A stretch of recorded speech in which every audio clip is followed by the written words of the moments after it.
नमस्कार. श्री स्वामी समर्थ. कोकण ट्रिपचा आजचा 4था दिवस आणि शेवटचा दिवस. आज आमची रिटर्नची जर्नी होती.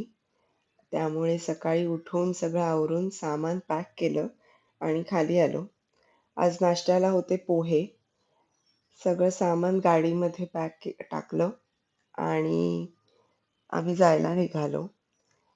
जाता जाता सगळ्यात आधी आम्ही गुहागरच्या व्याडेश्वरच्या देवळात जाणार होतो. साधारण दुपारचे 11 वाजले इथे पोहोचेपर्यंत. गुहागर बस स्टॉपच्या अगदी समोरच व्याडेश्वराचं देऊळ आहे. मेन रोडला लागूनच हे देऊळ आहे.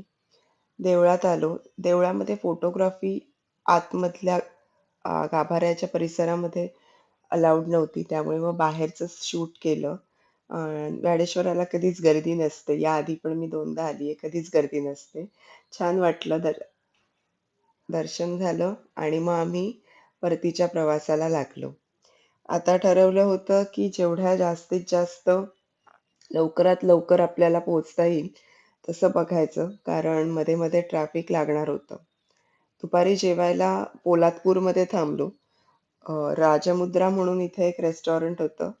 मोठंच्या मोठं होतं आणि नशीब आम्ही इथेच थांबलो. कारण यानंतर पुढे आम्हाला बऱ्याच अंतरावर कुठलंच असं चांगलं रेस्टॉरंट दिसलं नाही.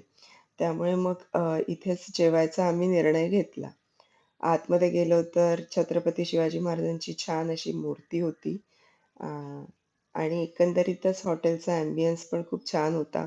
अगदी दुपारी जेवणाच्या वेळी पोहोचलो होतो, त्यामुळे गर्दी खूप होती.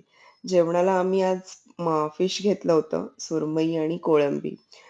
ओव्हरऑल ठीक-ठाक होतं जेवण. फक्त गर्दी असल्यामुळे ऑर्डर यायला वेळ लागत होता.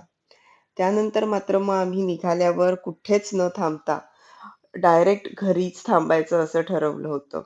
कारण पावसाचं वातावरण पण बनत होतं आणि आम्हाला अंदाज होता, की माणगाव या एरियामध्ये, इंदापूर, माणगाव या एरियामध्ये ट्रॅफिक पण लागेल. लकीली आम्हाला ट्रॅफिक तेवढं लागलं नाही. अ, पण पाऊस मात्र माणगावमध्ये मध्ये-मध्ये लागत होता. तर आम्ही मग कुठेही मध्ये स्टॉप न घेता डायरेक्टच घरी आलो आणि साधारण 8 वाजता घरी पोहोचलो. तर अशी होती आमची कोकणची ट्रिप.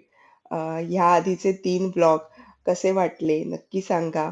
आवडले असतील तर लाईक करा, शेअर करा आणि चॅनलला सबस्क्राईब करा. बाय.